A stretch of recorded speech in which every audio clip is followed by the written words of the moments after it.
حضرت اسحاق اسلامی روایت میں ایک قابل احترام نبی، حضرت ابراہیم کے بیٹے اور حضرت یعقوب کے والد کے طور پر ایک اہم مقام رکھتے ہیں۔ اس کی کہانی نسب، نبوت اور خدائی وعدوں کی تکمیل کے ساتھ پیچیدہ طور پر جڑی ہوئی ہے۔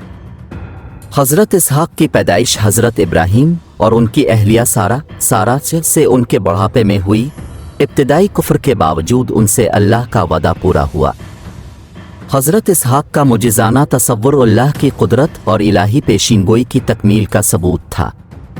اپنے ابتدائی سالوں سے حضرت اسحاق اپنے والدین کے گھر میں پلے بڑھے، توحید اور راست بازی کی تعلیمات کو اپناتے ہوئے۔ حضرت اسحاق نے اپنے والد کی ہدایت کے مطابق تویل کی بیٹی رفقہ سے شادی کی۔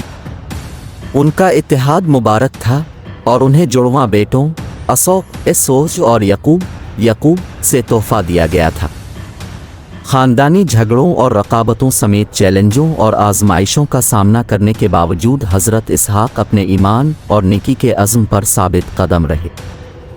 حضرت ابراہیم کے بیٹے کی حیثیت سے حضرت اسحاق نے نبوت کی میراث حاصل کی اور اپنی قوم میں الہی پیغام کو برقرار رکھا۔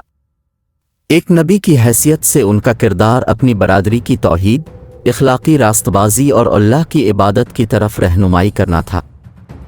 حضرت اسحاق کی تعلیمات میں اللہ تعالیٰ کے سامنے ایمان، ہمدردی اور عاجزی کی اہمیت پر زور دیا گیا۔ حضرت اسحاق نے اپنی پوری زندگی میں اللہ کی نعمتوں اور وعدوں کا تجربہ کیا۔ ان کی نسل نبوت کا سلسلہ جاری رکھے گی۔ ان کے بیٹے حضرت یعقوب کو نبی کے طور پر منتخب کیا گیا اور ان کی اولاد بنی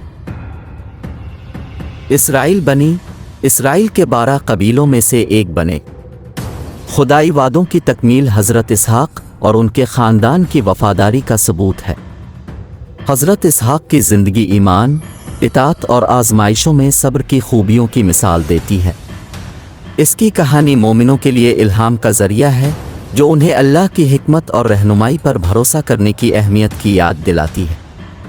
حضرت اسحاق کا سلسلہ آخرکار متعدد انبیاء کی پیدائش کا باعث بنے، جن میں حضرت موسیٰ علیہ السلام اور حضرت عیسیٰ شامل ہیں، جو آخری نبی حضرت محمد صلی اللہ علیہ وآلہ وسلم پر منتج ہوئے۔ اس کی میراث اسلامی تعلیمات میں گونجتی رہتی ہے، استقامت اور اللہ سے عقیدت کی اہمیت پر زور دیتی ہے۔ آخر میں حضرت اسحاق کی کہانی ایمان کی طاقت، خدائی وعدوں کی تکمیل اور اسلام میں نبوت کی پائیدار میراث کا ثبوت ہے۔ اس کی زندگی مومنوں کے لیے ایک مثالی نمونہ کے طور پر کام کرتی ہے۔